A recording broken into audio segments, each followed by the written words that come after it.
All right, ladies and gentlemen, we are back.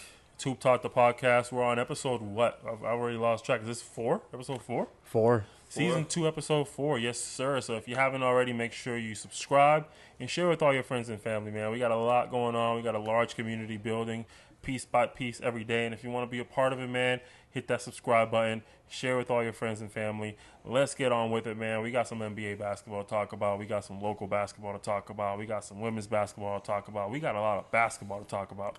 All right. Basketball. And we got the NBA game going on right now. We got the Thunder versus Pelicans on the background right now. And right on topic, the Thunder have a lot going on, a lot of interesting stuff going on. So that could be our first topic of the day. A lot of unfortunate things going on. Yeah, unfortunate. No, I can't do that. Unfortunate Chet. No. All right, nice try. His attempt there was because that was clean. Chet Holmgren is out. I believe 8 to 10 weeks is what the report is. Hopefully he comes back sooner and healthy and ready to go.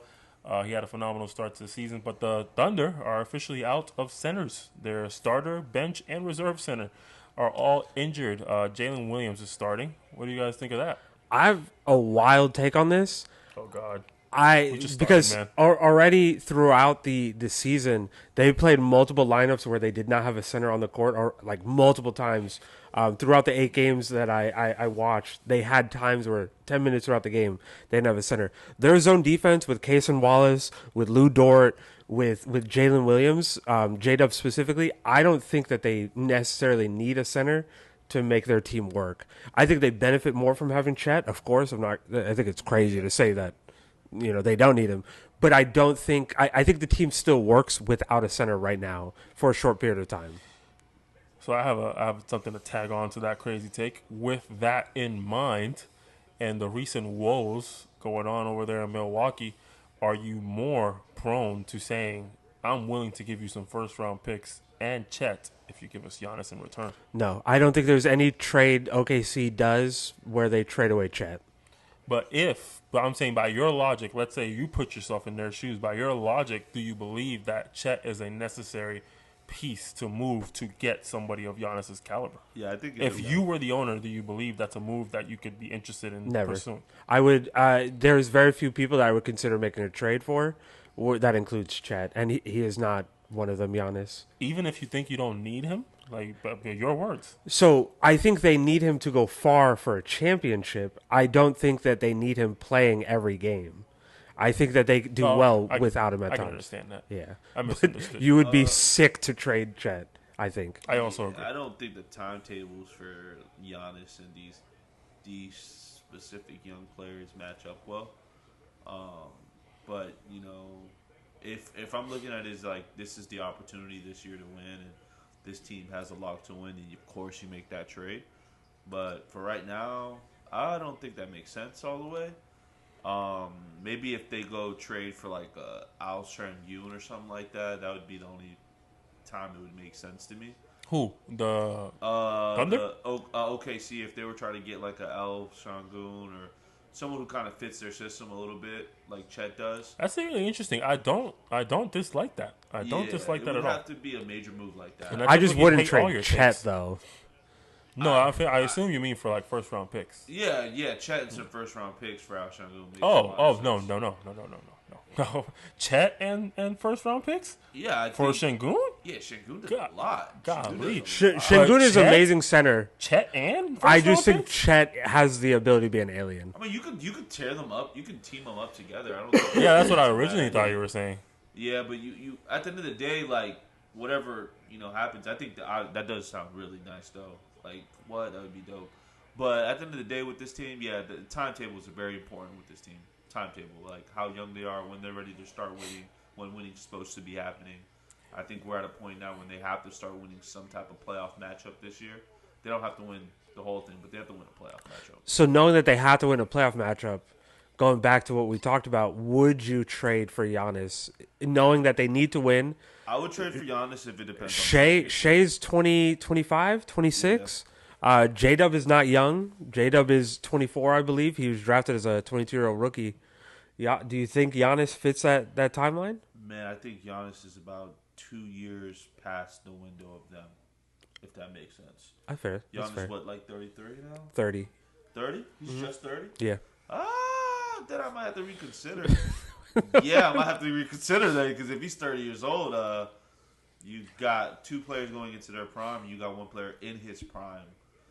You know, they complement each other as well. I don't think, and I think it's a cool and fun conversation to explore. I do not believe that the Thunder are prepared yet. I don't think that the regular season success is really showing that they're ready.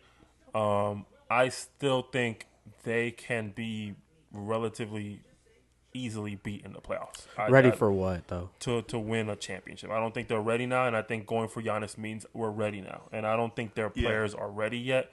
100%. I think those players have to continue to go through woes to really develop that grit of understanding what it takes to win. Exactly. I think they went to the playoffs last year Yeah, They lost to Dallas. in the first round, right? Second round. No, I mean the year before. Year The before. first year of Chet, Year before. where he was injured. They did I not make the playoffs. I believe that they did make it, and I think they lost to OKC Let's see. or I have to a- Golden State. I have a No, stats they didn't make up the playoffs. right now. So Doesn't what make year sense. would it have been? They did not make 20, the playoffs. 23, 24. They did not make Or the playoffs. So we're looking at the 22, first time they make the playoffs as this unit. They made the playoffs with Chris Paul, but as this unit, this is the first time they make the playoffs.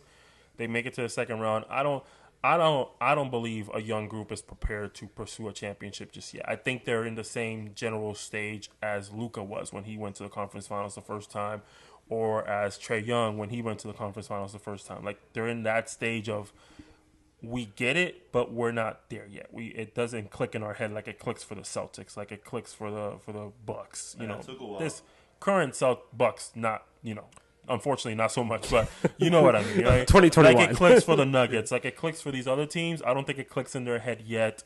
I think they're still going to be prone to making mistakes and moving too fast when they're not supposed to, and doing too much when they're not supposed to. So I don't think it's fun to discuss Giannis to the Thunder. I don't know how Giannis sees it. I don't know what he believes in and what teams he favors. He would have to be patient. He would have to give them at least another year of playoff experience before he takes them all the way serious. Yeah, and the word around town is that his preferred destination is Miami, right? And the Nets. Yeah, I'm gonna That's get into ugly. that actually in a second, but that goes back to my point. Having Miami as a preferred destination is because this franchise gets it. You know what I mean? Like they understand what is required to win. They understand the hard work and the sacrifices that need to be made, the discipline that is needed to win a championship. I'm not going there because they have the best talent. Arguably, they don't out of all the teams available for him. You know what I mean? But they have the best chance if you add a talent like myself. You know what I mean? It's unrealistic to join Jokic or Embiid or LeBron or Jason Tatum. You know what I mean? It's unrealistic to join Right them. now, yeah. So he has to go for that route. So that's my take on. It's fun to discuss Giannis to the Thunder, but I just don't think either sides are prepared for that. Back to what you said, though, how many years do you think they're away? Because I think realistically they're 1, maybe 2 years away. I do too. I think that this team is a fantastic matchup for the Celtics. I think this would be the ideal matchup for them. I think Dallas, though, is like when it comes to Luka could just go nuclear on teams, and I think Luka is just a hard matchup to face. It's just Boston had more firepower. With Chet, I don't think Dallas beats them. They lost in 6. Yeah, I agree. 1 or 2 years. I think this is 1 year. I think next year could be 2. Yeah, 1 or 2 years. I think this is very similar situation to the Celtics. It has a lot of similarities. It has a lot of guys we're drafting, we're building from the bottom. You know what I mean? We got ourselves a Derek White type of player to mesh everything together. They have a Same great way how two-way they guard. add themselves a Alex Isaiah. Caruso. Is it Isaiah Hartenstein? Oh, right? that was Isaiah Alex. Hartenstein. Caruso, yeah, but Caruso will be another example. So it's very similar how they're trying to make it to their destination, which is a championship. And look at the Celtics; they had to fail. You know, you could say, "Oh, they ran into LeBron," or "This happened, that happened," but they didn't get eliminated by LeBron every time, right? So there's factors that they had to go through. There's ups and downs they had to go through. Jason Tatum wasn't prepared to win a championship his 3rd or 4th year. You know, it took him that 6th, 7th year to really get it right. Jaylen Brown took him years to get it right. I think they have to get it right, and they look great in the regular season, but I think that's typical. You know what I mean? That happens. People look great in the regular season, but you're just not prepared to play playoff basketball. Yeah, 2 triple doubles back to back. One more question before we move forward. There's been some commentary around this. Do you trade J-Dub for Kevin Durant? I think that's another. Bring the boy home. Go for a championship at home, just like LeBron James did. If KD cements a legacy. Yeah, if KD goes back home, he's going on like a friendly deal. It's not no max. Well, it would most likely be a trade. Yeah, that's dumb. That doesn't make that. I wouldn't clear any assets for KD. KD's been proving that, but KD by himself is not a. He wouldn't be by himself. Yeah, he's on the Thunder. Yeah, but you're trading a lot for KD. You're trading J-Dub most likely. You're not giving up more than J-Dub for KD. You're tripping. It's KD. His last trade wasn't even they have crazy. So many picks in the chest, they would really only need one player. What was his last trade? Like, what did they give up for? A lot. 5 first-round picks? Yeah. The players, they would give way more than that. And we're talking 3 years later. Yeah. You know what I mean? They could give 4. They could get away with 4. When you add J-Dub, the Suns didn't have anybody to add that would be significant to J-Dub's talent. You give up J-Dub, you're giving up like 10 to 8 serviceable All-Star years. For what? KD? Oh no, but I'm just saying. I'm saying. Is a trade I'm saying the a trade terrible is idea? possible. That's what I'm saying. Yeah. I don't think it's a terrible idea, but I think if it's like for the longevity of the franchise, it just doesn't make sense. I wouldn't. I agree with that 100%. I wouldn't do it either. But would it be the worst trade? Is what I'm asking. It wouldn't be the worst. It wouldn't be the worst trade. I don't believe they'll get out of it what they would want. Yeah, it's not a champion to me. It's not a championship team. Yeah, it's really difficult to guarantee that this version of Kevin Durant is going to lead you to a championship. That would just. Yeah, I think we're looking at it. He's what is he going to do to the team? He's going to deter Shea. He's going to deter Chet. I think, in my opinion, he's deterred Booker. I don't know how people feel about it. I do feel like he has. I think he has to take a step back so Booker can be the guy. Because that's my opinion, I guess. But he made Booker be a point guard. That doesn't work. Because I didn't get.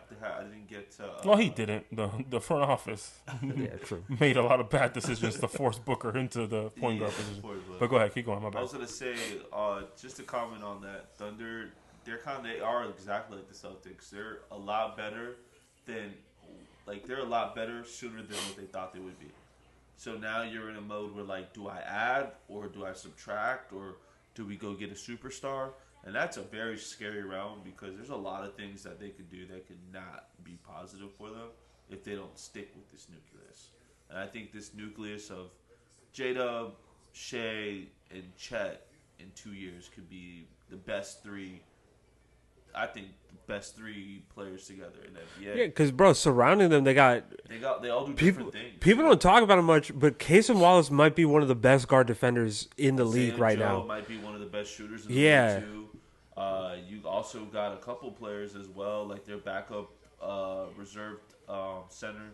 He's not bad at all either. Nikola Topic, shout out the 2K idea that we're working on, expansion to champion. His ACL is torn right now. He's gonna be back soon. He's not gonna play though. But I do see him playing next season. We'll see. But I don't think so. I don't want to get into that debate, but I don't think so. I mean, I'll say one small thing about it. Hopefully it doesn't turn into a conversation, but I'll say one small thing. But you look at someone like Okc'S, who had all the talent in the world to really get playing time here. Really it's like it's very difficult to fit somebody new into what they're building. I think Topic suffers from that same thing. It's going to be very difficult to fit somebody new. Way too many picks now. Yeah, it's there. They need to use the Thunder are in one of the most difficult positions possible.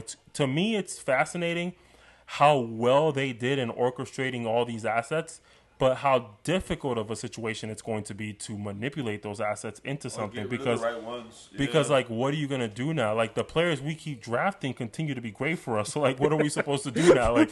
That's the worst problem to have. Where are we drafting players to? Who are we sending them to? If we send first-round picks to someone, we're going to get a good caliber player in return. So now where is this good player going to fit in? You know what I mean? So it's like we looked at it at first as, oh, my gosh, Sam Presti did a phenomenal job of getting all these picks, which he did. Phenomenal GM work by him. But there is a double-edged sword here. You know what I mean? There is a now that I have them, what am I going to do with You them? gotta You know use what I mean? those. That's I think like wherever they end up this season, I think we gotta agree. We don't see OKC winning a championship this year, right? I don't think it's I out of think the it's realm of possible, possibility. but I do believe things would have to go wrong for other teams. I don't Exactly. believe every team at their best, OKC is the team to Okay. get a championship. So we'll say what they're like the fifth, maybe sixth in the odd chamber. So No, I put them in a top Four. four-ish. They're 4 for me. that's I would pretty say high, though. If you're putting them in a 4 realm, that's high. they But I they lost to the Nah. team that went to the finals last year. That's the not- only team they lost to. I'm not saying that you're wrong for doing that. What I'm saying is, I'm trying to give you a picture. I'm painting a picture. Let's say they end up a 4th seed and they lose in the second round. I think that next year you start leveraging those picks. You start using those picks to add those players that can really get you a championship. Those players will be free. I don't know who Jimmy Butler's a free agent next year. You put Jimmy Butler on this team, it's a great team, and he fits in seamless, and he doesn't need to take over 20 jump Yeah, shots. that's the type of move that they could go for. That's the type of move. That's the exact move they should be thinking about. That's a good place to offload your assets. Getting some Miami needs disgruntled, picks. getting some disgruntled players could also go in your favor. Who knows what Bam's gonna feel like at the end of the season? He's not having the best year. If they get a Bam, that'd be perfect. Yeah, they get a Bam. They Jimmy need Butler. very unselfish players that are okay with playing defense, and I don't need 20 shots a game.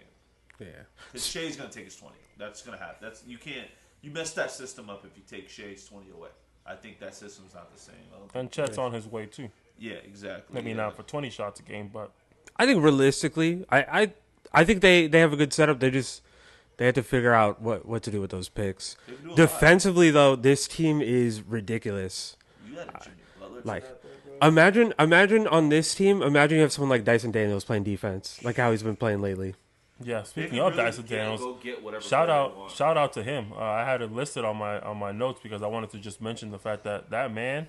Listen, defensively, I don't think there's a better player in the league right now in the perimeter. I don't think there's a better defender in the perimeter this season so far than Dyson Daniels. There's other guys that are doing a great job too, but with the amount of minutes that he gets and the stops that he's been able to force, he's holding some of the best players in the league to 35% and under. Donovan Mitchell, Luka Doncic, Kyrie Irving, some of the best players in the league.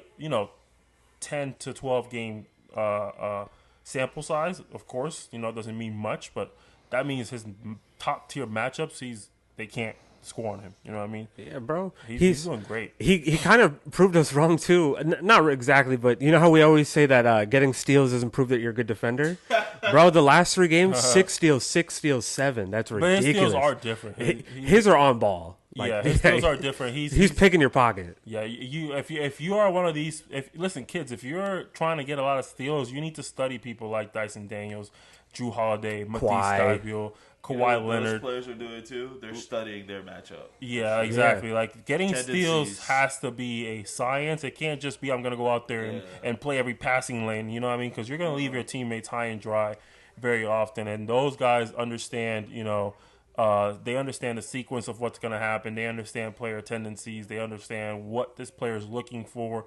When this player is going to do what, and they predict that, and they go for those steals, and they get in the way of those passing lanes because they know that's the next thing that's going to happen, not because I'm just gambling. You know what I mean? Like, they know when Jokic does this, we're going to see Michael Porter Jr. spot up here. So when I'm going to keep my eyes open, and if I can, I'm going to go for it, He's an anticipatory player, I think it is, instead of reactionary. He anticipates the movement that they're going to make because he heard knows. That word before. I definitely just discovered. I just something. made it up in my mind. That's what I figured, 'cause Anticipatory. I forget how to say it. I'm not saying it wrong, but he anticipates the play that's going to happen because he knows his matchup. He knows if they go left, they're going to be looking for this. He knows if the play is moving to the right or they're cutting. Understanding. Do you think the Pelicans are a poverty franchise that just ruined his development? I think the Pelicans these last 2 years prior to this were really overstaffed at guard. Between Herbert Jones, between that rookie they got now, I think he's a second-year player. He's a really good shooter. Hawkins? Yeah, Hawkins. You got Alvarado. You had what's his name, CJ McCollum. They were just really overstaffed. I don't think the Pelicans did anything wrong with him. I mean, it's hard to decide who would you play him over to give him more opportunities. Hawkins, especially with Jose Alvarado. But Hawkins has proven to be pretty effective in what they're looking for. Yeah, he's a shooter. He spreads that court out. Yeah, that's what Dyson Daniels doesn't do. With someone like Zion and perfect match made in heaven. He's always gonna have a job too. I'm happy he went to the Hawks though. The Hawks look like they really enjoy him. And Trae Young is literally allergic to defense, so having someone that could actually play defense has been fantastic for them. He's a good backcourt mate to have with. He's doing pretty good too. With Trae. What you say? The Rocks, The Hawks rookies doing pretty good as well. Can you smell? Yeah. No, he dropped 30. I think recently. I think it was like. Yeah, just had a seizure. Yeah, he's actually doing pretty straight. He might be rookie of the year. Zachary Richardson? Yeah, you know what it says there? No, definitely. I don't even think I said his first name. Zachary Versace is killing Versace. Ferrero Rocher. That's what I'm gonna call him from now on. Those are good though, actually. Those are really good. Yeah. That's Chine. What's really good? Ferrero Rocher, the chocolate ones, not the other two. What the hell? What is wrong with you? You don't like him? I do. How did I even come up? Oh, Zachary Richardson. No. Oh my We called him God. Ferrero Rocher. Speaking of off topic, was not on my notes, but I did just see it today in a reel. It's now in the notes. Okay, now it's on the notes. What's they're called? Numbers on the board. They had one of their little challenges. They do it all the way to the left. I think he also goes by D Mills, if I'm not mistaken. No, what's Is it the guy on the left is D Mills, the fat guy? B Mills, yeah, him. B Mills. Yeah, it's B Mills because what you call it? He always shouts out Brandon Miller for being another B Mills, but it doesn't matter either way. Him, the guy from Numbers on the Board, he did one. His challenge was rank I think hit songs, and like he tried his best to play it off. But Kenny was like low key upset that they tried to go off topic and do basketball. Oh god damn! When we had 50, off topic real quick. When we had 50. God damn, my bad, y'all. I'm sorry for interrupting you, but I feel like we have to. No, yeah, Wemby just scored 50 points, ladies and gentlemen. We'll look up his stats in a second, but and guess who's coaching him right now? No offense. This man is a certified hater, bro. You don't think the assistant coach does everything Pop says? Like, come on now, stop it. I don't think Pop is. Man, let me stop. Yeah, please. Okay. Ranking the top hits. Whatever. On numbers with the board, B Mills. B Mills was ranking his challenge for the day was to rank the random hits in order 1 through 5, blind rank them. Whatever, and Kenny was like visibly upset of the fact that he chose something unbasketball related, and he tried his best to play it off. But like if you watch it, I could sense the vibe. Like he wasn't a fan of it, But he had to play it off because they were on camera, so he had to try his best to just keep it jokey. But like if you watch it, like if you've seen Numbers on the Board enough, and you know Kenny's persona, like you could see you could sense the vibe that it was bothering him because he kept. And focusing on the fact that it was non-basketball related, he's like, "What are we, a music podcast now?" I was like, "Yeah, you low key, you mad? Can he like?" You could tell that B Mills. He can't hide that in his face, bro. You could tell B Mills did not discuss it with him, and he was like, "What the hell are we doing? We're a basketball podcast." But that just reminded me because you actually our about next Ferrero topic Rocher. Ranking Drake songs. No, that's not our next topic for this. That is not. Real quick. Go ahead. Is Ja out tonight? I believe so. I'm not even sure. I wanted that rematch. I don't know, but shout out to him on fantasy. I don't have him, but because he was out one game last week, I won. So shout out. For some reason, Ja just reminded me of the Warriors because they had a little beef. But speaking of the Warriors, now Klay Thompson played against the Warriors yesterday for the first time. Pretty good game. Had himself a good game. Yeah, had himself a good game. 20-something points. Made about 6 threes. Did a pretty good job. Mavericks almost had it. Warriors, of course. Someone else had a better game. Another Stephen Curry moment. Steph had a better moment. Better game. And did a little comeback win. It wasn't a crazy comeback. I think they were only down probably like 6 or something. But the Mavs did have a lead. I'd say in clutch time they had a lead, and then the Warriors came back. So that was a good game. How do y'all feel about watching Klay? against the Warriors for the first time. It was sad, bro. Like I almost cried. Damn. Like me and Noah, my girlfriend, we were sitting on the couch, and like they're doing the promo for it, and bro, I got sad. And then at the end of the game, Steph Curry's going crazy. I had to get up and play 2K myself and like get up a couple shots. You saw Curry talking shit. He was like, "You miss it here. You miss it here." You saw that? That was crazy. I love it though. He hit the clutch shot. He started going to the crowd. He started yelling at the top of his lungs. You missed it here. I had to take my shirt off after I saw that. Took my shirt off, popped open a bottle of Malta, got on 2K, just started shooting, taking up some shots. The Warriors are crazy right now. They're doing really good. I know. Real quick on the Clay thing, there's a quote from Batman, and it was Batman with the Joker, I'm pretty sure, with Heath Ledger, where he's like, you either, you die or you live long enough to see yourself become the villain, and he definitely has become the villain. You die a hero or you live long enough to see yourself become the villain. He died a hero, and he just didn't give up, and unfortunately, the Infinity Stones brought him back. That was Harvey Dent. It wasn't the Joker. It was Harvey Dent, right? He said that. Yeah, man, and I think he's at that era right now, man. I think he's always gonna have a good game. He's not the villain though. They showed love. They didn't. There was no negativity in that game at all.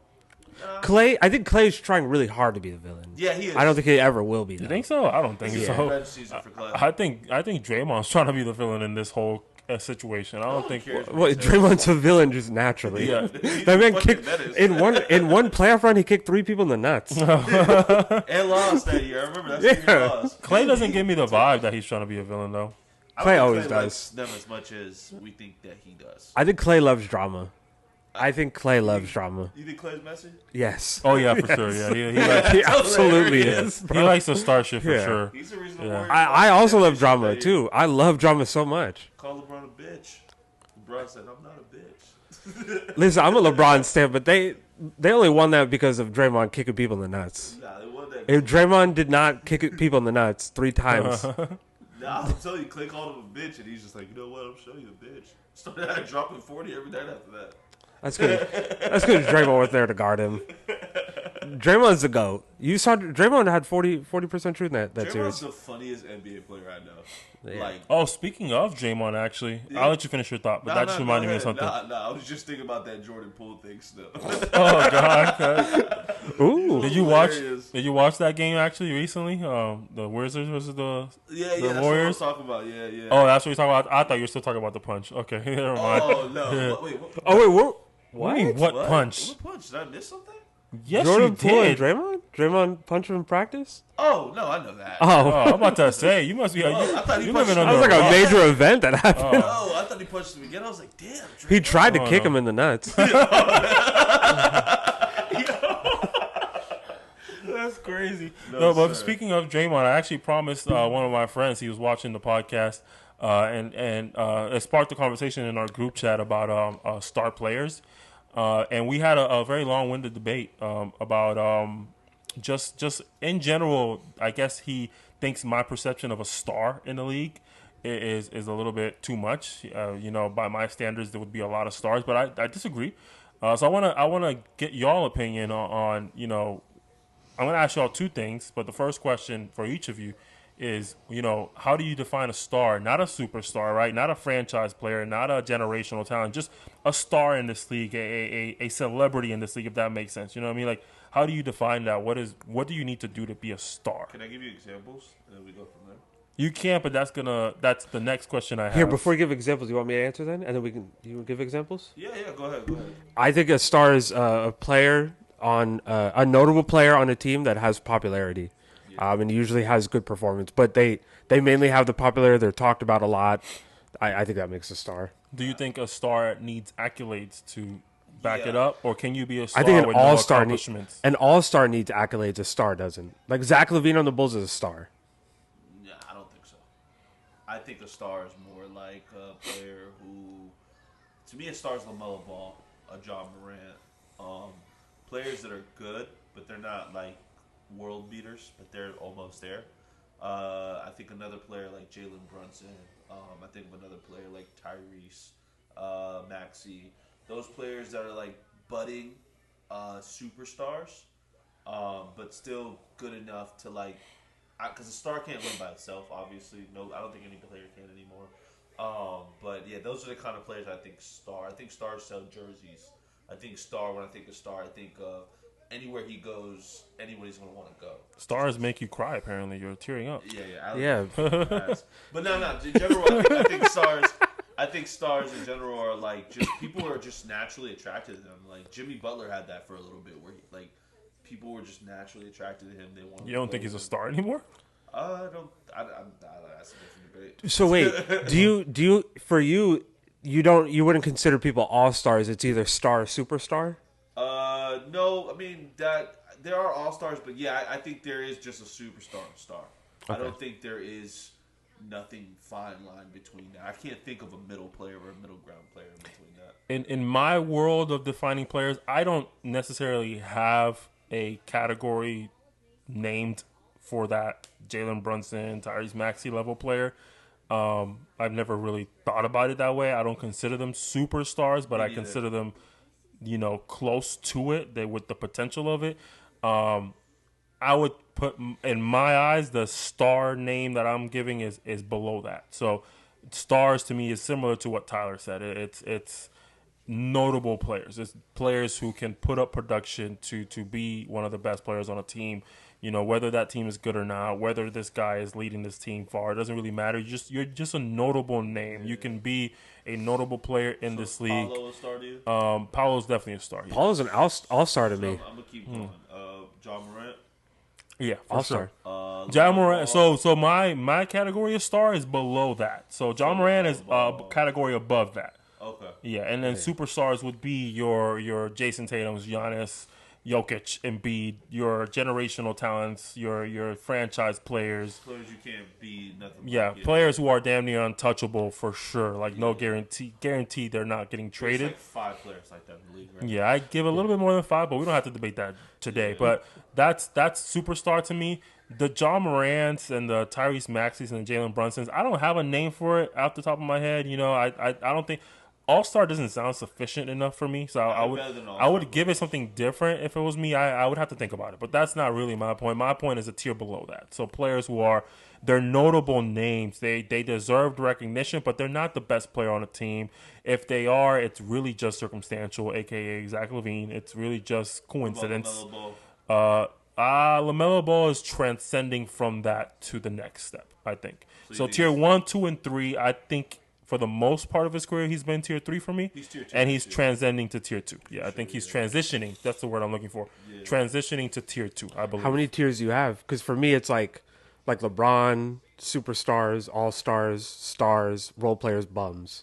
Look, current version. Like Tatum isn't my bums. The current version of LeBron, I would not put in a category by himself. So I'm considering. Well, no, he's not alone up there. It's Jokic is with LeBron. Yeah, I would say I can go to 5 or 6 tiers. The category is just called LeBron. Where would AD be in LeBron. there? He's at the LeBron level to me. Yeah, yeah.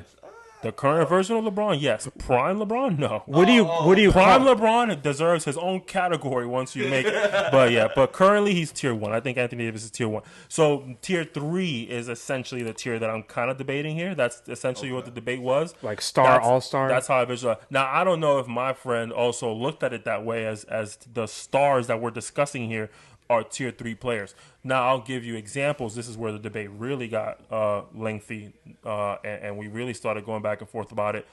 Draymond Green, is he a star player in this league or in his prime? That's really what we discussed.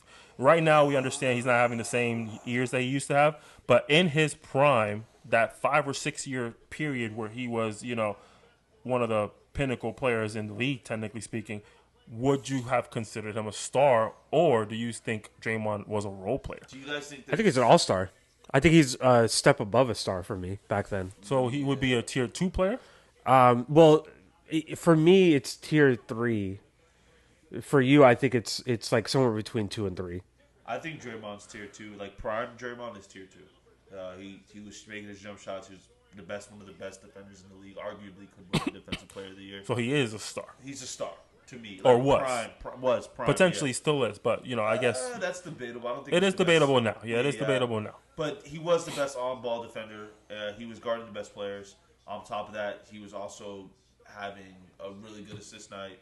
On top of that, being a good rebounder. So he had a lot of hats to wear. And I think when you're a star, you wear a lot of hats on the team. You do a lot for the team in different ways. Like whether it's controlling turnover, controlling tempo, being the assist leader, being the point leader. But when it comes to Draymond was their heart, and you can't measure that. That's not something you measure within like stats and stuff like that. So it's hard to like just because he was averaging 9, 6, and 5 doesn't mean that he wasn't also like what I'm saying.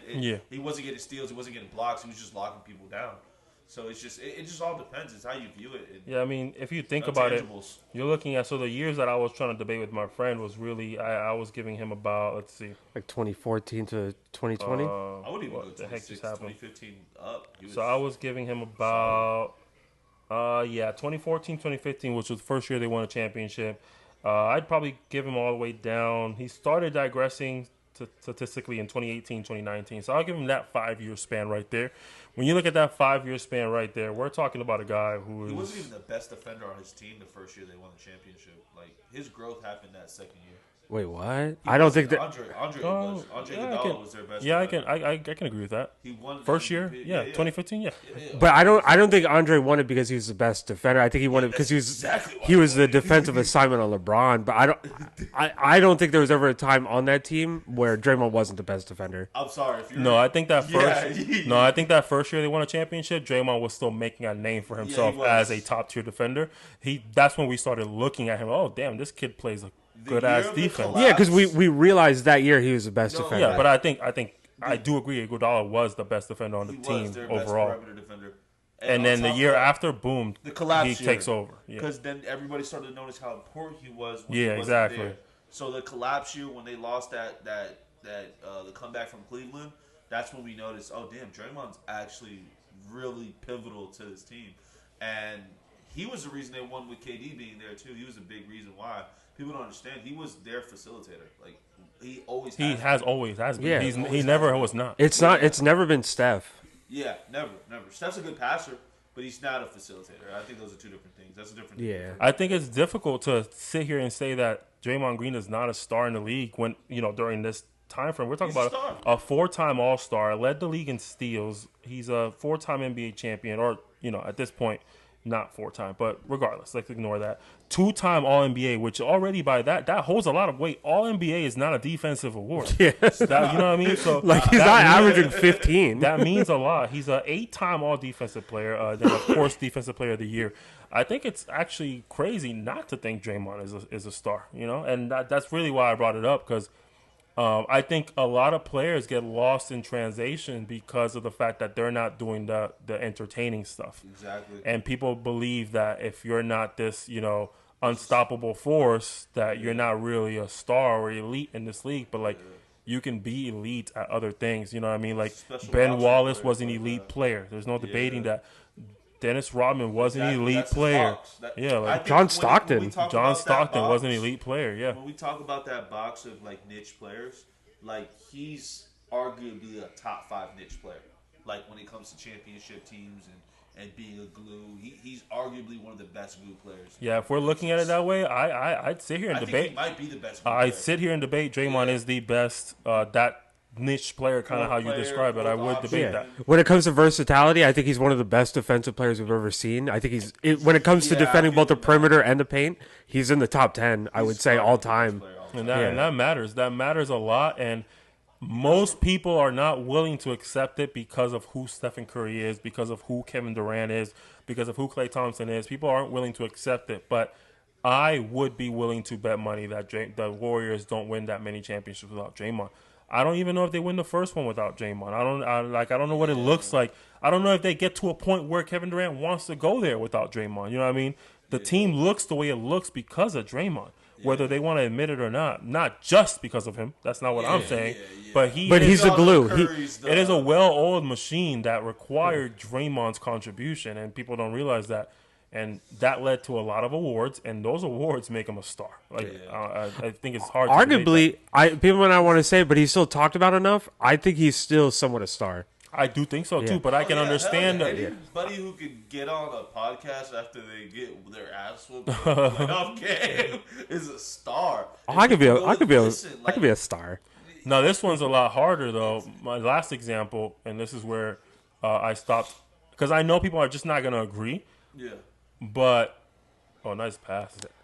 Yeah, Aspirations has definitely become a lot better. Yeah, call him John Stockton. Yeah, sorry, y'all. We're watching the game still. But Rudy Gobert, is he a star in this league? No. Yes. I agree. I do think so. He fits the You Draymond. hate Rudy Gobert, though. You everything- have bias here. Remove your bias. If you clip me up, Remove your bias. Remove your bias for 1 second. Really think about Rudy Gobert. Is he talked about as much as Draymond? I just feel like any player who could, like, in the playoffs, if they have to bench you because you're not matchup worthy or they can't find a way for you to fit in, you kind of, that star thing goes away. That glue thing goes away. I can't look at him like I look at Draymond. There's been a few stars have been benched. Draymond's been benched before. But we're not debating whether he's a better player than Draymond. We're just debating his overall. I'm not saying he's a better player. I'm just saying he doesn't fit that caliber of. If we're talking about caliber of a star, I don't think. To me, I think just because this award's very iffy award, but just because you average a lot of blocks and play good defense, and then with the playoff, good defense is underselling it. But Come on, let's put it into give me a little bit more here. guard Jokic. But let's put it into context though. We're looking at a 3-time All-Star. He's looking at a rebounding champion, a block champion. We're looking at a 4-time All-NBA center.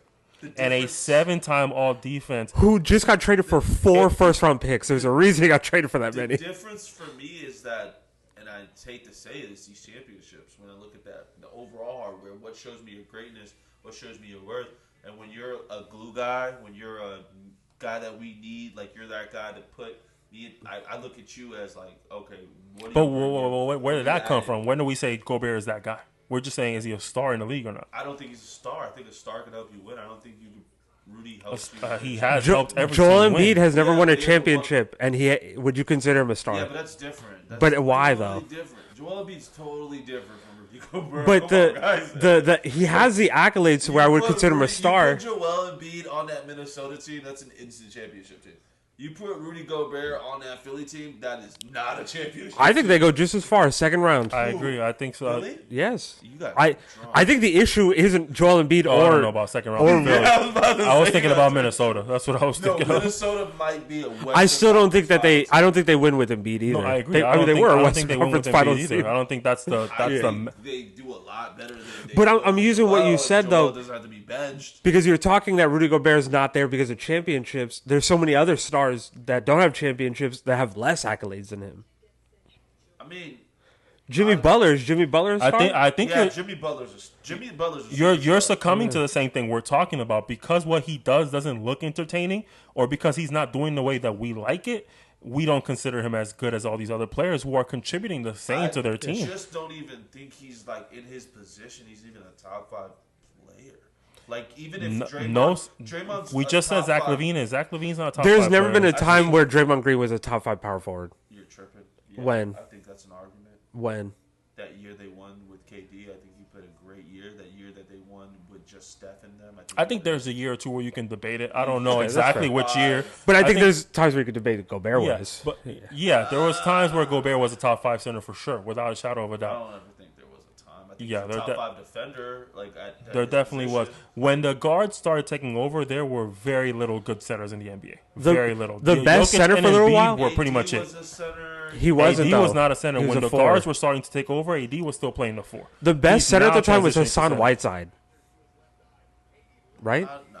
Jokic I think- Jokic was still balling. No, there was a Jokic time. only comes out in 2018 as who he is now. No, Jokic and Embiid were still top 5 centers during this time period that I'm referring to. Oh. Yeah. At the very least. But yeah, there was times where Gobert was a top 5 center. Not to say because he's that talented, but because that's just the framework When of the I look league. at a star, I'm not saying that I don't see a weakness. Every player has a weakness. It's just a weakness that's not glared or over amplified to the point now where I can't play you.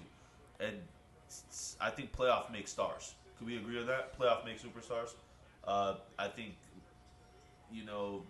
that's where I look at it with him. And if I can't bring you off, if you're a mixed match problem and now I can't even have you on the court because you're a liability and you're winning defensive player of the year every year, it's just weird to me. That was weird to me. I think we all could agree it's weird to see a defensive player be a defensive liability. It's matchups. If you're playing a team that's primarily going to be jump shooting, like the Warriors, for example, where they played them twice, Don't get me like wrong. he's not going to play. It doesn't make sense to have a center when you have to constantly switch on the perimeter. I'm not saying he's a good versatile defender, but he is arguably the best defensive center that we've seen the last couple of years.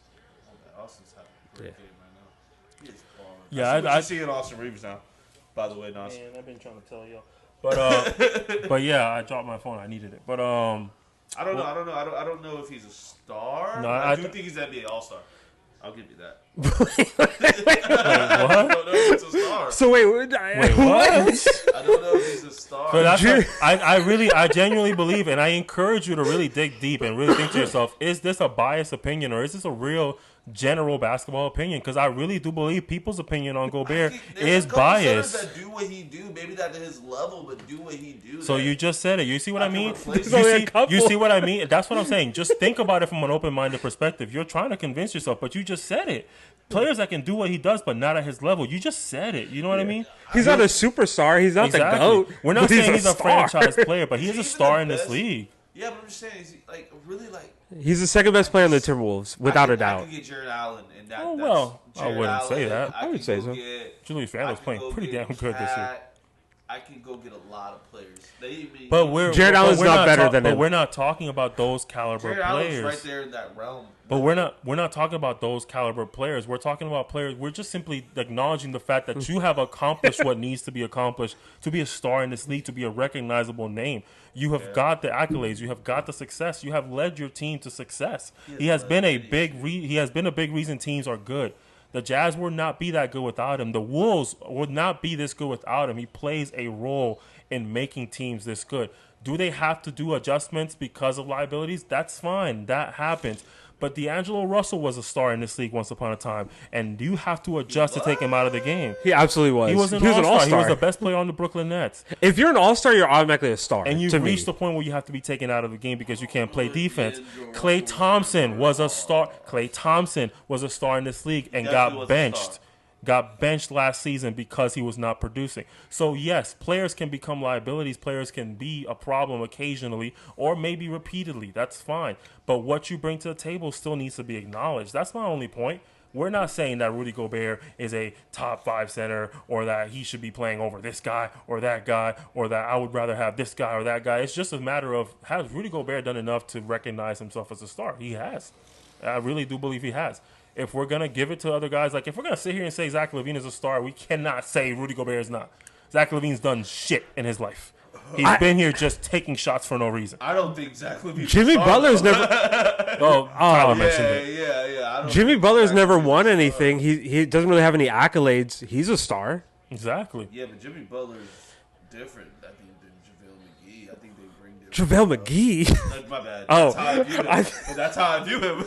Okay, how about this? Not JaVale McGee. What's his name? Jimmy Butler's different from, he's bringing a whole different arsenal, bro. Like, I just think he fits what the Minnesota is right now. So obviously they're going to use what he's good at to the extent of making him a star. I mean, he fit what Utah was doing too. So everything he's been on, he's fit what they needed to do. You plug and play him, they're the number one defense, or they're up there. Okay, I have a question. Someone who's constantly injured all the time. I'll take Rudy Gobert on the Lakers right now. No questions asked. Every single team that needs a center would take him. No questions asked. You move Anthony Davis to the 4, he would AD in the 4 and put Gobert at the 5. No questions asked. He doesn't have to guard centers and then anymore. Benching him in the fourth quarter, almost says fifth quarter. In the fourth quarter would mean nothing now because AD is just going to play the 5. So what about this? Because your idea of star is a little different than mine. $100 million you're using just like you're spending. I do believe he's getting paid a little bit more than I would like for him to, but he has earned it. I don't think it's a lot more though. The league pays you off of what you've accomplished, and he has the resume. You cannot nothing. Yep. All right. But wait, I have a question because your idea of star is different than ours. Someone who's always injured, Zion, is he a star? No.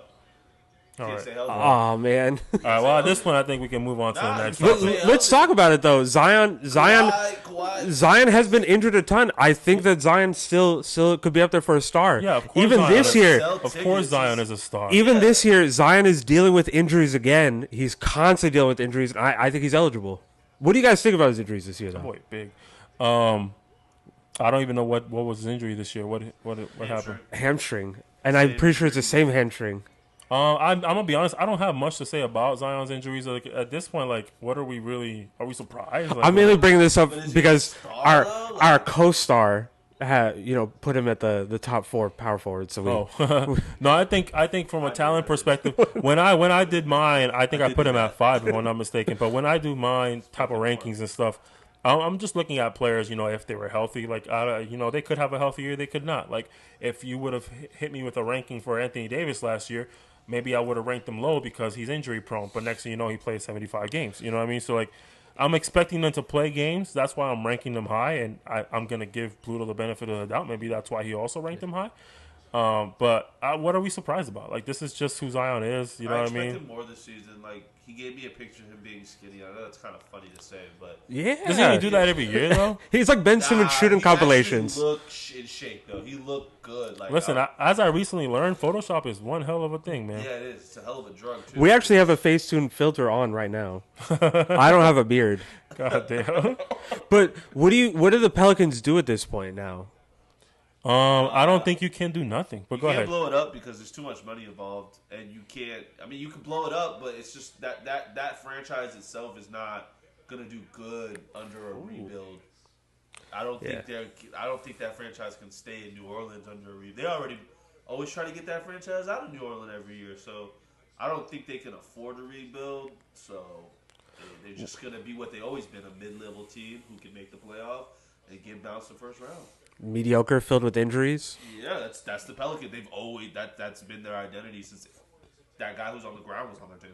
Since Chris Paul, bro. I think the Pelicans are the worst good team in the NBA. Yeah. Out of all the teams we can decipher as good teams right now, I think the Pelicans are the worst out of all of them. They're just an ugly, built together team. They don't fit. They do not fit. There is no combination of players on that team that fits. And even DeJounte Murray, who I am very high on, has proven to have turned into a bit of a chucker lately and a bit of a scoring guard. He has always been a chucker. I promise you, on the Spurs, he was always a chucker. Well, I guess I didn't know that. But my point is he's developed a lot of a scoring aspect to his game. And I think if he's going to play, he got injured. And I think if he's going to play that way, he just doesn't fit anybody on his team. Like CJ just doesn't. There's no combination of players that fit well together on this team. You have 3 chuckers. So. You have Ingram, you have CJ McCollum, and you have Murray. Name me something that they complement each other with right now. Herb Jones is it. It's literally just Herb Jones complements everyone. I'm saying the best players on the team, like the CJ, they Murray, don't. Zion, and Ingram. It's the Trey Murphy and the Herbert Jones that kind of like can bring them together. But at the same time, it's just I don't like you said, Nas. I don't see a combination that gives me a playoff win. Like they remind me of that Trailblazers team, which is funny enough with CJ McCollum and Dame, where they're good, but I don't think they're going that past the second round. That was another thing that didn't complement each other because Dame is not a great passer, and neither of them are good defenders At all. And they were getting cooked in the playoffs like every year. Hibachi cooked like all the time. Yeah, I don't like that team at all. I hate the name. I mentioned that before. I think the name is ugly. I think the team is very poorly constructed. I think that is very bad GM work. I think on paper it seemed appealing at first, like most things do, because of the combination of great players. But the more you see them play basketball, it's like, what are you guys doing here? Like, what is your goal? Who are you feeding? How are you getting them open? How are you creating opportunities for everybody else? Like, it's just a matter of like, if you can touch the ball, try to do something with it because you might not see it again. That's really what the thought process is. And I think the issue, like you said, starts with the name. There was a poll that came up with different team names. Swamp Dragons was number 1 voted. That would have been worse. And Pelicans, Louisiana, known for the Swamp. New Orleans, Louisiana. Yeah. I got mixed up for a second. My bad. They're known for their swamps. Maybe it's time to change the name. To Swamp Dragons? Yes. Oh, God. Dragons is cool. New Orleans Dragons? No. We're not removing the swamp. I don't think it's the name. But nobody calls the Trailblazers Trailblazers. They're the Blazers now. Yeah, but that one I agree with. Blazers just sounds better. What about the Knickerbockers? I like that too. I think the only reason I think that we don't say it is because it could sound like something else, and you want to be cautious. I'm aware. The Miami It Heatles. could sound like something else. You know who said something that could sound like something else? Go ahead. What's her name? Michelle Beadle. Y'all saw? I missed this one. On the Lou Williams? Nah. No. Oh, yeah, she took an L. I'm not going to say it out loud. What I'm going to do in this exact moment, I'm going to put it up on the screen so for you guys to see. So you guys will get a chance to decide. Can you give it to me? Because I haven't seen this. No. Michael Porter Jr. recently said, "Oh, I don't like this. That if the Nuggets don't win this, That was a good one. don't try to get me on that. They might have to break up the team." Lou, are you buying that this is the last dance for the Denver Nuggets? Yeah, I'm buying it. Nuggets. I'm buying it. Beta, you're going to be in trouble today. That's not fair. It's not even a thing. It's not even a word. Sounded like it. You would love that.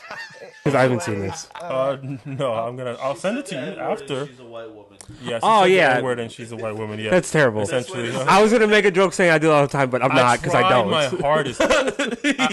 I tried my hardest to watch it over and over again to try to understand if there's a different word that she could have said accidentally, and I can't figure it out, man. So I'm a big benefit of the doubt type of guy though. Like I don't know what to say in her defense, but like, you know, I don't think she meant to say that. You know what I mean? Just why did she there say was another person, if you guys look it up, he was actually saying the Knicks, and he ended up saying the N-word too. He was another journalist. This happened a long time ago. I'll look up the video and show you guys later. But I've seen it happen. The Knicks have gotten people before. The Knicks have gotten people to say the N-word. So I can see it. I can see it. If you think about it, say it real fast. I'm going to tell you right now, there's never in my life been a time where I've mixed the two up. I think that has to somewhat be in your vocabulary to mix the two up. I really do think I try to give her the benefit of the doubt as best as I possibly can. But, I mean, you are right. John Jones and Milchik are fighting? Yeah. John Jones come back. I could have. Took a year off. I thought they didn't. I'm sorry, my bad. I saw a commercial. John Jones is my favorite UFC fighter. I could have sworn that fight was canceled or something. Bro's glazing. But my bad. Yeah, I think it's wild. You know, we put it up on the screen for y'all, so y'all can make your own judgments. And you know, it's unfortunate. I really hope it doesn't turn bad for her because I don't know anything about her. I've never really known. I don't watch that show, whatever channel they're on, or is that like a podcast or like a network? ESPN favorite. She's an ESPN favorite. Like, yeah, I don't know nothing about her. Shows. She had a show with Marcus Wiley. She's been. She was doing the morning Sports Center show, but then they ended up giving that to what's his name, the guy who Mike Green. She's a ESPN favorite. She just doesn't fit a lot of the times. So they're always consistently rotating her in different shows. They got some better people on there now anyway. They got Chine, Ogumike, the NECA's sister. They got a couple WNBA people. Shout out. They had to do that. They should have had women talking about basketball a long time ago. Oh, yeah. Yeah, I don't know much about her, so but I hope it works out for her. You know, I hope nothing happens. I agree with Tyler. It must be in her vocabulary. Yeah, somehow. bro. Like you've known me for how long? How many times have we talked about the Knicks? Yeah. When have I ever? Yeah. When have I ever slipped? It was the Nuggets. It was the Nuggets. Even worse. Yeah. That's even It was worse. the Nuggets. You can understand the correlation now. Right? Yeah. she did a couple word scrabbles, a couple letters in there. She may be dyslexic. You know what I mean? Like who knows? Oh God, I'm so sorry, you two. But But yeah, we're not sorry, Michelle. Moving on though, random topic that I actually had curiosity about and wanted to get you guys' opinion. I'm sure you guys were curious on what I meant about Melo's curious. prophecy. I'm not prophecy. Prophecy. What did I write? Legacy, right? Yeah, legacy. Melo's legacy phasing out. So it's an interesting conversation to have if you think about it. So, like, let's talk about Melo on the Nuggets, right? Before Jokic, you could argue Melo was the best Nugget in history, right? Yeah, I would say Right. he's definitely up there. Dennis Johnson. Now his number 15 is going to be retired by Jokic, not him. Right? Which means they're either going to have to ask the NBA to, you know, fix the rules up a little bit to allow the same number to be retired twice, or just not retire his number at all. Which is crazy because again, he was the previously all-time great in Nugget history, right? That's one thing. Now we look at the Knicks. He was also the arguably, if not first, second best Knick of all time, maybe third, depending on your preference. Right? I'd say third or fourth. Right. So he was a top 5 Knick of all time, right? Now we got Jalen Brunson with the very good potential to surpass him, right? People are really in love with Jalen Brunson in New York to a point where I do feel like they hold him to a higher standard than Melo. or they could within the next year or two. I do. You know what I mean? With the teams I do. he has. So that's another legacy that's could potentially start phasing out a little bit. Now the last one here is, which is the crazy part, his name. I was about to say that. We know him as Melo. He's the only Melo in NBA history. Now LaMelo Ball has taken over that nickname.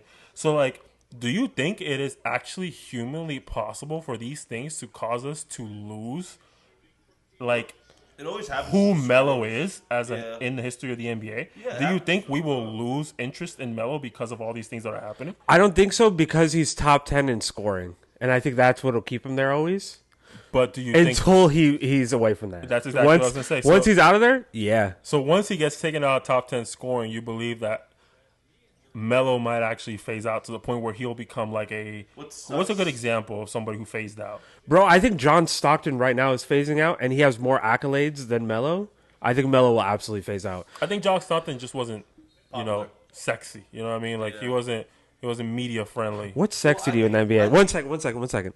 What is sexy to you in the NBA? Like the superstars. Like we just talked Like about stars. LeBron James? Is it the shoulders? You know exactly what I No, mean. I don't. Break it down to me. Is it Oh my god. is it Jason Tatum? I just hit 2 back-to-back 3-pointers. It's Oh, Jason God. Tatum, right? The fade. Listen, you know Yeah. exactly what I My mean. bad, go ahead. We're My running bad. out of time. The studio's about to close on us, man. But What was I gonna say? Oh well, I mean his game phased out. Like his game phased that's out. another thing. How he finished his career is also another factor. Yeah. I mean, he didn't win any championships. Not even like one of those like let's get like. He was never skinny close. Championships.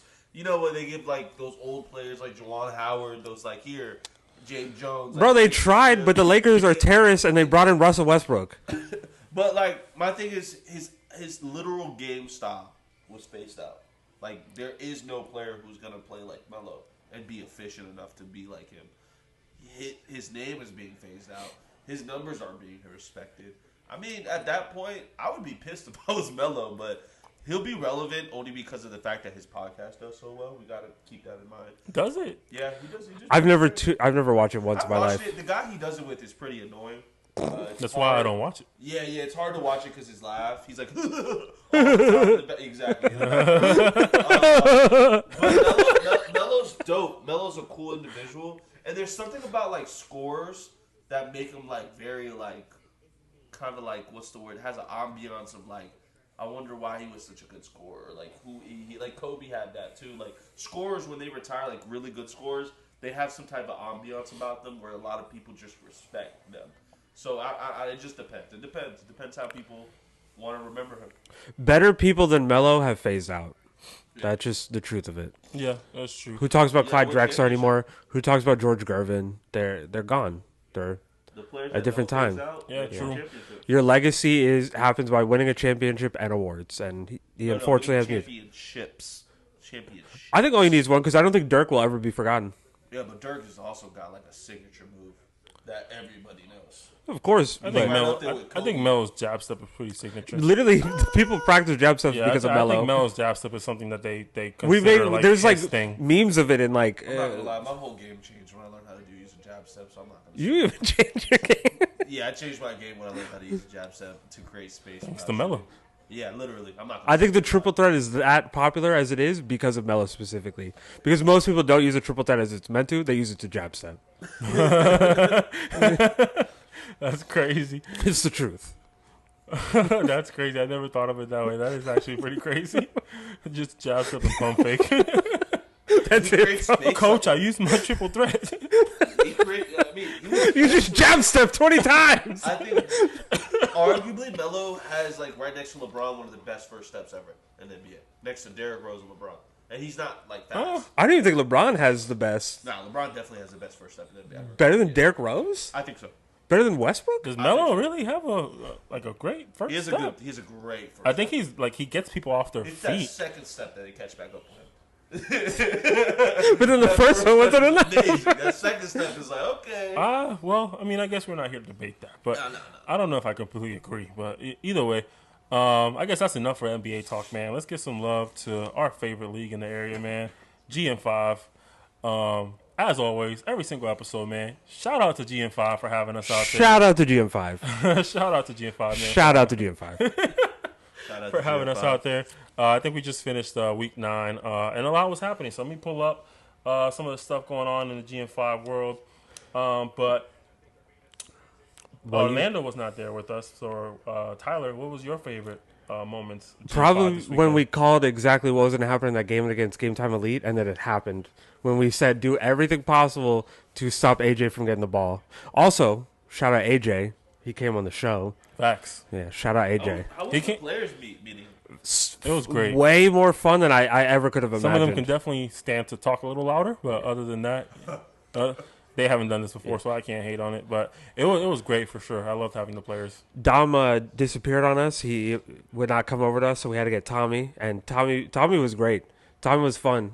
2-time 3-point shooter champion. Shout out. Yeah, that's exactly what we're going to talk about today, actually. What was But, your favorite?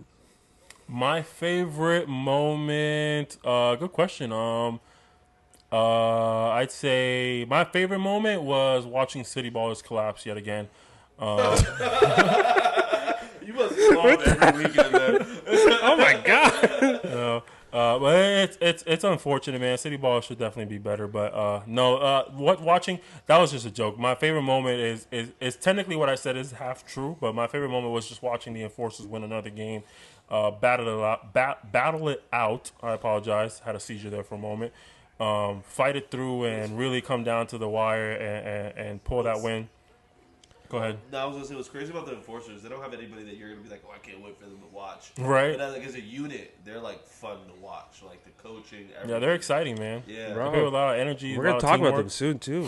Yeah. So Wait. week 9. Can I go back and change my answer real quick? I'm sorry. My favorite moment was actually listening to Dom say that whenever Shane gives you that look, just cut, and then we see Shane do that same exact thing. Right? No, that was crazy, man. I hope I can. If I can find the clip, if not, I'm not gonna do it because I'm lazy. But if I can find the clip, I'll pull it up, man. But Don literally, or no, Tommy mentioned how they play Game Time plays great basketball. They literally Shane just gives you a look and you just have to cut and you're gonna be open. And literally, Tyler saw one play where he saw it happen, but I saw one play that was right in front of our face. I stopped talking because I was mesmerized by the fact that what the hell is Shane looking at Dom so hard for?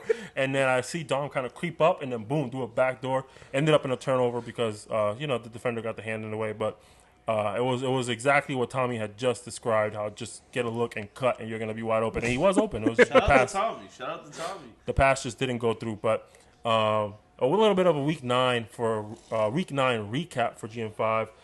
We had the Park Legends put together a second win in a row. They were able to beat Ojon Roofing. Did you hear how they won that game? No. They took Ojon was up by 1. They took a shot for no reason. They could have just held the ball and won it at the free throw line. They took a shot too early and they missed it. Man. And the Park Legends got the rebound, went on the fast break, scored the 2 and won because they took a shot when they were up by 1 with the clock winding down. That's why they don't have their leader, Now, Big Mano. I could have some of that story mixed up a little bit, but that's just what was described to me. So if you're watching this and the story is incorrect, feel free to correct us in the comment section. I'm more than happy to admit I was wrong. But knowing OJR, I fully believe it. Team Swift. Seen it all. Team Swift beat Count Up. Count Up was undermanned again, which is unfortunate for them. They're a very good team. They play good defense, but they just can't get everybody to show up at the same time.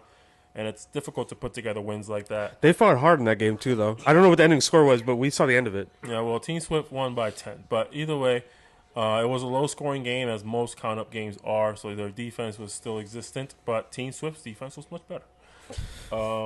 City Ballers, as we mentioned, just lost and collapsed to the Enforcers. It wasn't much of a collapse. It was a close game throughout. They just couldn't close it out.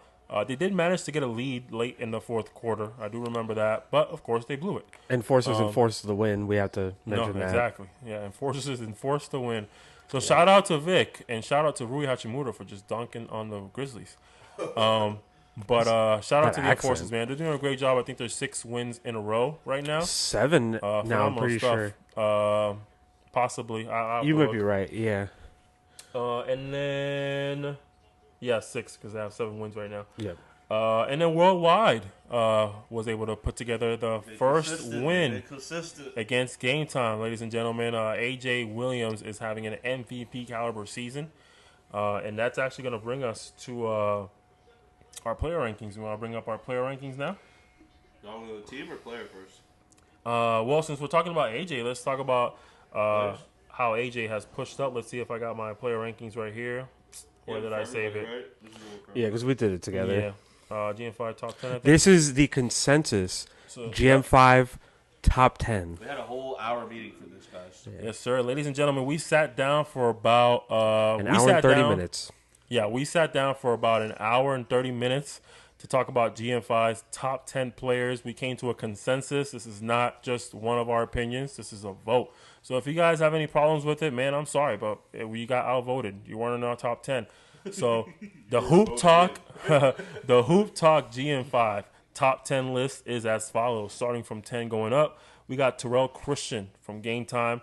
We have Nick Wallery at number 9 from Park Legends. We have Luke Doyle from OTB at number 8. Rod Lawrence from OTB at number 7. Sean Sukup, another member of Game Time, once again making the list at number 6. Dom Williams, a.k.a. Mustache Dom from the Enforcers, is at number 5 for us. Which is crazy. Aaron Fair, or Farrington, I still have no clue, but Farrington. it's one of the two. Aaron Farrington is at number 4, which is now the third Game Time player to make the list. Romello Bates is at number 3, being the third OTB player to make the list. He got his number 2 spot taken away by AJ Williams, ladies and gentlemen, who we were just talking about.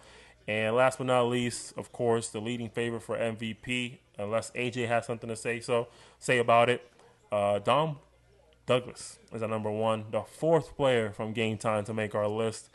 If you agree, hit us up in the comment section. If you disagree, hit us up in the comment section. It's looking like AJ has something to say about it, though, especially from last game. AJ, the game winner, before we even talk about that, I don't think I saw AJ missing. AJ attacked the rim like it was nothing. He was passing up shots to his team to get them in, but, like, bro, on both sides of the ball, AJ is going to be up there. If he's not MVP, he's absolutely Defensive Player of the Year front runner, too, I would say, without a doubt. AJ. He's having one hell of a season. He's also a very friendly person. Shout out for joining the show. Yeah, Thank you. He's my vote for favorite guest that week for sure. That was fun. And then I guess we'll do our power rankings as well. Do you want to say anything? No, I was just My bad. gonna, sorry, my bad. Say, AJ's just been consistent these last 2 weeks, and it's not just been consistent like, oh, he's doing this every time. He's dropping big ass numbers. Yeah, like 30 and 15. Like he's 6'10", he's only like 6'4", 6'5". Like he's not even the tallest person on the court all the time. So it's impressive. Yeah, it is. But then we have our GM5 power rankings, ladies and gentlemen. This was also part of the hour and 30 minutes that we spent. So here we are with our GM5 power rankings after week 9. We're only ranking 9 teams because it has been officially announced that UGK will not be returning. So our GM5 power rankings as of week 9 is as follows, starting with number 9. Ojon Roofing is at the number 9 spot. Count Up is taking up the number 8. City Ballers is at number 7. We believe that City Ballers' games quality has been better than Count Up, despite their 7-game losing streak. We decided that we believe City Ballers has put together better games. It's close enough to win some of the games. A lot of bags. Yeah. Park Legends is at number 6. Team Swift has jumped all the way to number 5. They were very low on our power rankings in the past. On the bench has dropped all the way to number 4 because we believe that Worldwide has put together a better season so far. They have shown a little bit better games out there. Beating Game Time was a big part of it. So we have Worldwide at number 3 because of that big win against Game Time. The Enforcers, ladies and gentlemen, are our number 2 spot. Yes, you heard it here first. The Enforcers are number 2, 7-game win streak. There's no denying it. Doesn't matter what you think. A win is a win. Doesn't matter how you see it, how you perceive it. You know, talk all the shit you want. The Enforcers on a 7-game win streak. You're lucky we didn't put them at number 1. Because arguably, like, a 7-game win streak is kind of ridiculous. It is. Yeah, like, considering y'all only play, like, what, 12 games? You know, and they only got 10? 1 bye out of all this. Exactly. That's it. So, shout out to the Enforcers once again, man. Shout out Vic, Mustache Dom, Ant Rice. Shout out all of them, man. ESPN, Jalen Merritt. Yeah. Yes, sir. And, of course, that leaves Game Time at number 1. You know, they did suffer their first loss, but Without Sean Suka, without Aaron Fair, still being able to compete with a very good worldwide team and going down to the wire, only a 2-point loss. That does say a lot.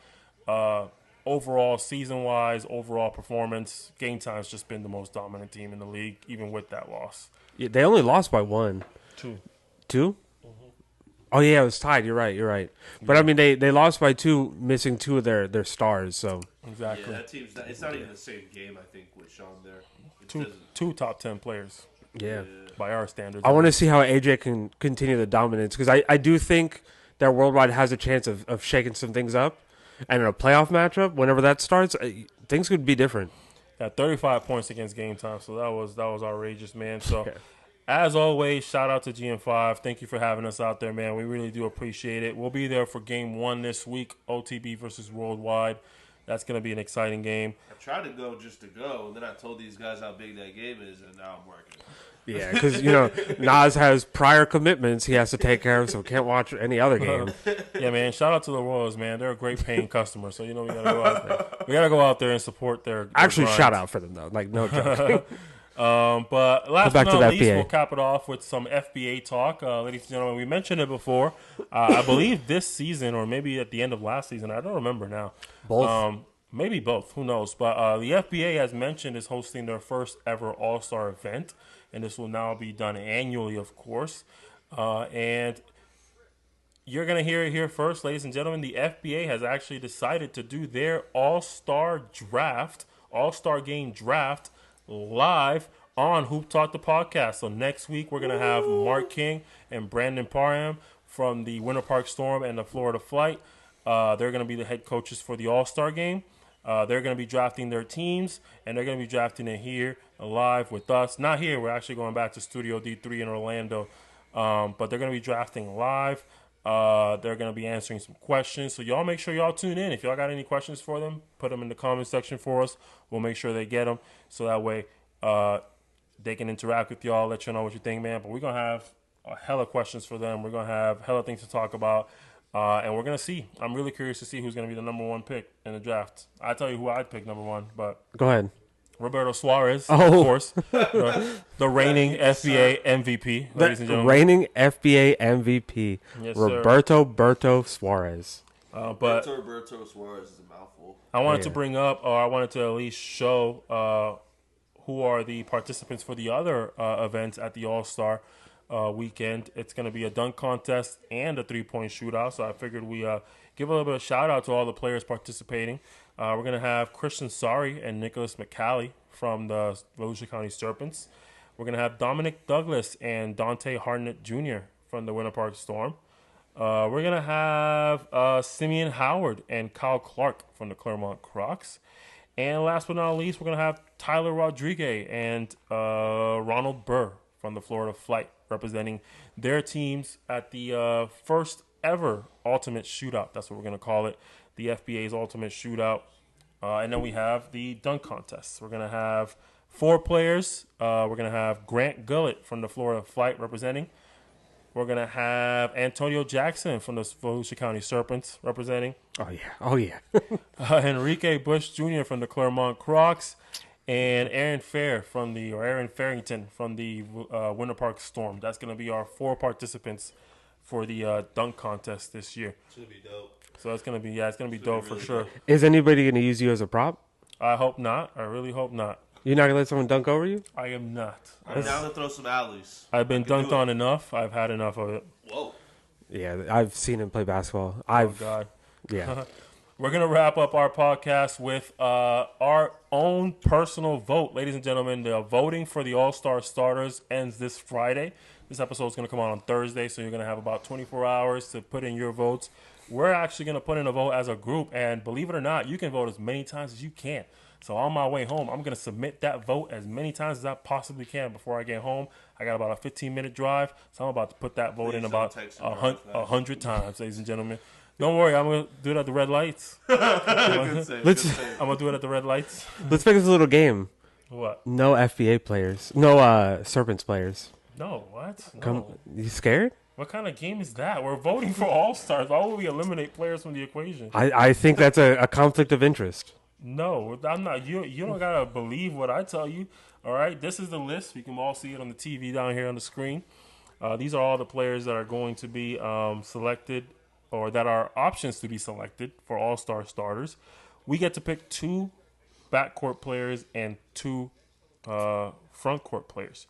Amongst our backcourt players are Roberto Suarez, Dom Douglas, James Lindsey Jr., Kenny Long, Aaron Farrington, and Bo Paul. And then our front court players are going to be Grant Gullett, Enrique Bush Jr., Tyler Rodriguez, Kevin Rulock, Jermaine Johnson, Clarence Tillman, and Rick Bellevue. Can we agree Dom goes in the backcourt? Yeah, I 100% say Dom as one choice. Now, can we also agree the chef goes in the backcourt? I'll take Berto. I'm Over just the trying to upset him. Oh yeah, no, I'll take Berto. Yeah, I would also pick Berto. Okay, we're I going was to gonna try to Roberto. upset you though. All right, we're going. Okay, listen, I was ready to put the fight there. I was Why not Berto? All right, so you heard it here first, ladies and gentlemen. Hoop Talk, the podcast, is going to be submitting our vote for backcourt All-Star starters. It is going to be Roberto Suarez and Dom Douglas, ladies and gentlemen. Of course, there's going to be 4 winners because both teams need to pick 2 backcourt players. But each voter only gets to pick 2 backcourt players to kind of branch out the voting as much as possible. Believe it or not, I'm actually going to show y'all real quick. We have 749 votes so far. How many are you? Not that many. Not that many at all. I do have a lot, but not like a bunch. What's a lot? Is it over 20? I don't think I reached 20. I don't think so. Okay, I think I got too lazy to get to 20. I would check your search history, but I'm worried about what we would find. Oh, God. All right. Now we got our front court players. We get to select 3 front court players to submit as our choice. I want to say Grant Gullett should be a choice for sure. I'm not sure how familiar you guys are with him. I'm not as familiar, but I was going to say Enrique. Would you agree? Enrique would be my next choice as well. I'm not familiar. So I'm going to trust you with Grant Gullett, though, because I have heard about him. You've spoken about him, obviously. Yeah, Grant Gullett is arguably the best player in the FBA. Yeah, I would not be opposed to that. I haven't seen as many FBA games seen him play, as I probably should have. I do know a lot of the names on here, and I've seen a lot of them, but So we're going to go with Grant Gullett and Enrique. for sure. If I'm giving a suggestion, I would say Tyler? Rick or Jermaine. Jermaine's not a center. Jermaine's your big man, right? Yeah, Jermaine Johnson is our center for the Volusia County Serpents. Yeah. I'm Rick torn Bellevue is our between- backup center for the Are they Volusia County honorable Center. mentions or? no, they're on there. No, they're on there. No, I'm saying for us to vote. Can we only pick 2 right now? No, I picked 3. Oh yeah, I'll throw Jermaine in. I'm thinking of either Tyler or Jermaine. I'll go Jermaine. Tyler is a good choice. It's difficult. So like if you're just going through who's the best player, I would probably say Tyler. For my actual one, I did Enrique, Tyler, and Jermaine. Yeah, for my actual one, I did Grant, Enrique, and Rick. And then I also did a Serpents one. You know what I mean? I got to get all the votes in there. But Conflict of interest. Well, I like Reek. I've never seen Grant, but I don't really hear you put a lot of people, hold a lot of people high. So I'll go with Grant, and then I'll throw in my big man in there. shout out Ojon Roofing. so we're going to go with Grant, Enrique, and Jermaine. Is that going to be all right? I'm not opposed. That is the Hoop Talk vote, ladies and gentlemen. We're going to vote for Roberto Suarez, Dom Douglas, Enrique Bush Jr., Grant Gullett, and Jermaine Johnson, ladies and gentlemen. That's going to be our 5 players that we select. Don't forget to vote. Voting concludes this Friday, November, 15th, if I'm not mistaken. Friday, 16th. Whatever it is, this Friday concludes. I think Friday's the 15th. Friday's the 16th. Friday's the 15th. Friday is the 15th. But either way, make sure y'all vote. Unless y'all can think of anything else that you wanted to bring up, I think that's the end of our podcast for today, right? Next week, we will be visiting the WNBA again and some unrivaled stuff. There's a lot of indeed. stuff coming up. Some new stuff for women's basketball. happening. If you guys have not heard, Guys, we haven't talked about that yet, too. rightfully I so. haven't been keeping up as much, but I definitely will keep up more. I'll pretty much just watch Duke play. Well, that's the end of our podcast, ladies and gentlemen. Thank you so much for tuning in, man. We appreciate y'all for stopping by. If you tuned in this long, man, you're the real GOAT, for real, for real. If you haven't done it FR. already, man, I'm disappointed in you. I was disappointed in you last week, and I'm Try going to something. continue to be disappointed in you, all right? If you tuned in this far, drop a basketball emoji in the comments. And hit me up on 2K. So I know because it's real. We got you There you with go. some money coming There up we soon. go. There we go. Share with all your friends and family, ladies and gentlemen. Subscribe, like, comment, do all that good stuff. Hoop Talk, the podcast, is out. Let's Hoop Talk next week. Peace.